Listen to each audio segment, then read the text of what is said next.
ጥምቀት በዘመነ ሥጋዊ በናዝሬት ከተማ ዮርዳኖስ ወንዝ የእስራኤል ሕዝብ በመጥመቀ መለኮት ቅዱስ ዮሐንስ እጅ ለመጠመቅ ተራ ይዘው በሚጠባበቁበት ጊዜ እርሱ እንዲህ እያለ ይሰብክ ነበር። እናንተ የእፉኝት ልጆች ከሚመጣው መቅሰፍት ታመልጡ ዘንድ ማን ነገራችሁ? እንግዲህ ለንስሐ የሚያበቃችሁን ሥራ ስሩ።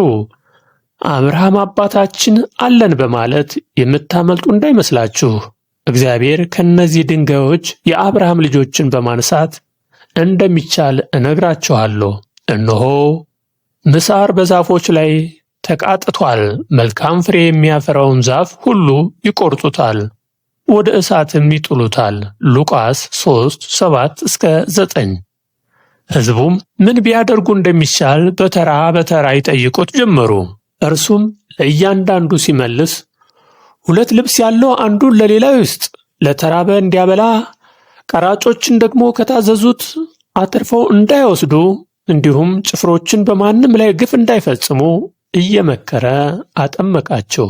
እነርሱም በልባቸው እጅግ እያደነቁ ከጌታችን ኢየሱስ ጋር መሰሉት። ቅዱስ ዮሐንስ ግን እንዲህ አላቸው፣ እኔ በውኃ አጠምቃችኋለሁ፣ ግን የሚበልጥ የጫማውን ማሰሪያ እንኳን ልፈታለት የማይገባኝ ይመጣል። እርሱ በመንፈስ ቅዱስ በእሳትም ያጠምቃችኋል። ሉቃስ 3:16።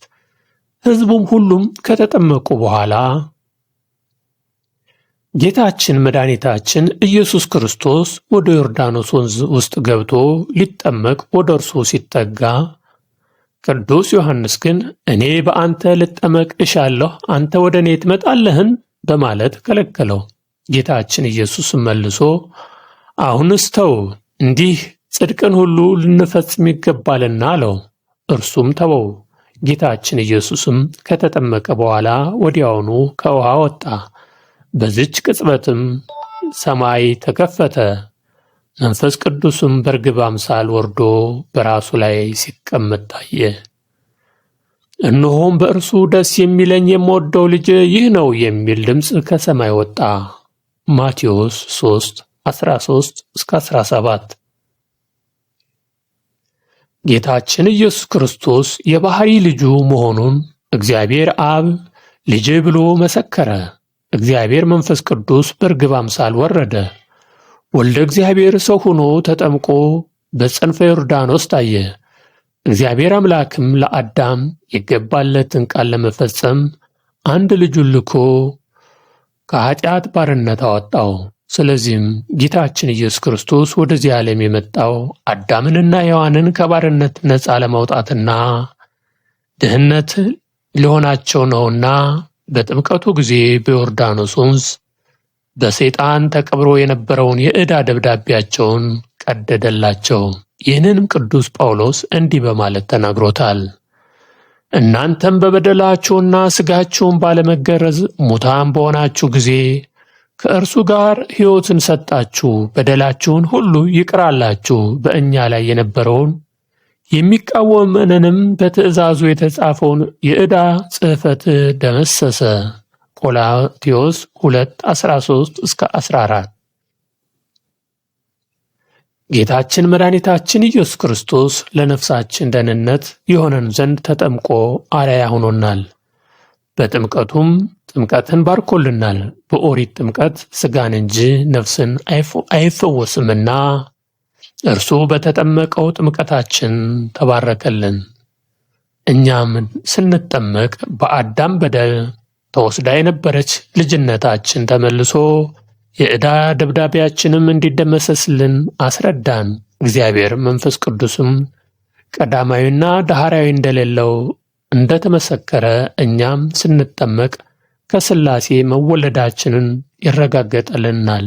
ዮሐንስ 3:5 እና የሐዋርያት ሥራ 2:38። ጥምቀት ለክርስቲያኖች ሁለተኛ ልደታቸው ነው። ከሥጋ የተወለደ ሁሉ ወደ ፈቃደ ሥጋው ስለሚያደላ መንፈሳዊ ልደት ያስፈልገዋል። ሰው ዳግመኛ ካልተወለደ በቀር ወደ እግዚአብሔር መንግሥት ሊገባ አይችልም። ዮሐንስ 3 በዘመነ ብሉይ ይፈጸም የነበረው ጥምቀት የንስሐ ጥምቀት ነበር። በሐዋርያው ቅዱስ ዮሐንስ ንስሐ ግቡ፣ ኃጢአታችሁ ይሰረይ ዘንድ እያንዳንዳችሁ በኢየሱስ ክርስቶስ ስም ተጠመቁ ብሏቸው እንደተናገረው ጥምቀት ኃጢአትን ያስተሰርይልናል። የሐዋርያት ሥራ 2:37። በሐዲስ ኪዳን የሚፈጸመው ግን የልጅነት ጥምቀት ነው። ይህን ተከትሎ ወንድ ልጅ በ40 ሴት ልጅ በ80 ቀን ይጠመቃሉ። የዚህም ምክንያት አዳም በተፈጠረ በ40 ቀኑ ሔዋንም በተፈጠረች በ80 ቀኗ ወደ ርስታቸው ገነት እንዲገቡ ሕፃናትም በ40 ቀን በ80 ቀናቸው ተጠምቀው የሰማያዊት ኢየሩሳሌም አምሳል ወደ ሆነችው ወደ ቤተ ክርስቲያን ይገባሉ። አንዳንድ ወንድሞቻችን ከዚህ ከመጽሐፍት ውጭ ወጣ ብለው ደግሞ ጌታችን መድኃኒታችን ኢየሱስ ክርስቶስ በ30 ዓመቱ ስለተጠመቀ ጥምቀት በ30 ዓመቱ መሆን ይገባዋል ብለው ይከራከራሉ። የኢትዮጵያ ኦርቶዶክስ ተዋሕዶ ቤተ ክርስቲያን አባቶች ግን ይህን የአዳምን እና የሔዋንን የ40 ቀንና የ80 ቀን መፈጠር አስመልክቶ እንደሆነ ያስረዳሉ። መድኃኒታችን ኢየሱስ ክርስቶስም በተወለደ በ8ኛው ቀን እንደተገረዘ በ40ኛው ቀን ደግሞ ዋነስ ወይም ወፍ እንደተደረገለት መጽሐፍ ቅዱስ ይናገራልና በኢትዮጵያ ኦርቶዶክስ ቤተ ክርስቲያን ጥምቀት ወንድ ልጅ በ40 ሴት ልጅ በ80 ይሆን ዘንድ ቀደምት አባቶቻችን ያደረጉልን የወሰኑልን ነውና ይህ ሊሆን ይገባል እንላለን። የጥምቀት በዓል በክርስትና ሃይማኖት ተከታዮች በተለይም የኢትዮጵያ ኦርቶዶክስ ተዋሕዶ ቤተ ክርስቲያን ኢየሱስ ክርስቶስ በ30 ዓመተ ምህረት በፈለገ ዮርዳኖስ በመጥመቁ ዮሐንስ እጅ በዮርዳኖስ ባህር የተጠመቀበትን ዕለት የሚያስታውሰው ኢጲፋኔ በመባል የሚታወቀው ደማቅ በዓል ነው። በመገለጥ መታየት ማለት ነው። የኢየሱስ ክርስቶስ ጥምቀት ታሪክ የሚገኘው በማቴዎስ ወንጌል ምዕራፍ 3 ቁጥር 13 እስከ 17 ውስጥ ነው። በአገራችን ጥር 10 ቀን በከተራ በገጠር ወራጅ ውሃ የሚከበርበት ታቦታት ከአብያተ ክርስቲያናቱ በዓሉ ወደሚከበርበት ቦታ በምዕመናን ታጅበው እየዘመሩ ይሄዳሉ። ከዚያም በየተዘጋጀው ድንኳን እንዲያርፉ ተደርጎ ሌሊቱን እዛው ያሳልፋሉ። በከተሞች ግን ሰው ሰራሽ ግድብ ይሰራል። ጥር 11 ቀን የጥምቀት ዕለት በገጠር ጎህ ሲቀድ ምዕመናን እዚያው በድንኳኑ ዙሪያ አስቀድሰው ሲጨርሱ በካህናት መሪነት ሁሉም ወደ ከተራው ያመራና ውሃውም ተባርኮ ሕዝቡ ይረጫል። የክርስትና ስማቸውንም የረሱ ወደ ካህናቱ ይቀርቡና አዲስ የክርስትና ስም ይቀበላሉ። ተጠምቀ ሰማያዊ በዕደ መሬታዊ፣ ሰማያዊው በመሬታዊ እጅ ተጠመቀ የሚለው የዕለቱ ቀለም በሊቃውንቱ አንደበት በያሬዳዊ ዜማ ጎልቶ ይሰማል። በዚህ ሥነ ሥርዓት በኋላ በመቋሚያ በከበሮና በጽናጽል በሚታጀብ ሃይማኖታዊ ዝማሬና በሕዝባዊ ዘፈን ወንዱ በሆታ ሴቱ በእልልታ ካህኑ በሃሌታ ታቦተ ሕጉን አጅበው እንደያመጣጣቸው ወደየቤተ ክርስቲያናቸው ይመለሳሉ።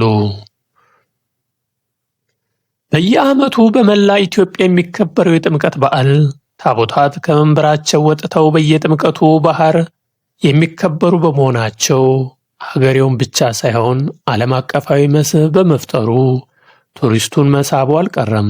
ጥቁርና ነጭ፣ ቀይና ቢጫ የዓለም ዘር ከአዲስ አበባ እስከ ላሊበላ ከአክሱም እስከ ጎንደር በሁሉም ስፍራዎች በዚሁ አይነት ደምቆ ይከበራል። የምዕመናኑም ሆነ የካህናትና የዲያቆናት አለባበስ ፍጹም በሚማርክ ባህላዊ አልባሳት የተዋበ በመሆኑ ከውጭም ሆነ ከአገር ውስጥ ለሚመጡ ጎብኚዎች ሁሉ ሁልጊዜ አዲስ ነው። ሊቃውንቱ እንደሚናገሩት ዘመነ አስተርዮ የሚባለው ከጥር 11 ቀን ጀምሮ እስከ ጾመ ነነዌ ወይም ጥር 17 ቀን ያለው ጊዜ ነው። በዚህ ጊዜ ውስጥ አምላክ ሰው ሆኖ በሥጋ መገለጡ በዮርዳኖስ በተጠመቀ ጊዜ የአንድነትና የሦስትነት ምስጢር መታወቁ በቃና ዘገሊላ በተደረገው ሰርግ ላይ የመጀመሪያው ተአምር በመፈጸሙ አምላካዊ ኃይሉ መገለጡ እየታሰበ ምስጋና ይቀርባል። ይህ ሁነት ኢትዮጵያ ብሂልን ከባህል ጋር አዛምዳ ከሌላው የክርስቲያን ዓለም በተለየ አከባበር በዓሉን በማክበሯ አያሌ የውጭ ዜጎችን ለመሳብ አስችሏታል። ይህን ከተለያዩ ቦታዎች አዘጋጅቼ ያቀረብኩላችሁ ከኢትዮ አፍሪካ ነው። መልካም የጥምቀት በዓል ይሁንላችሁ።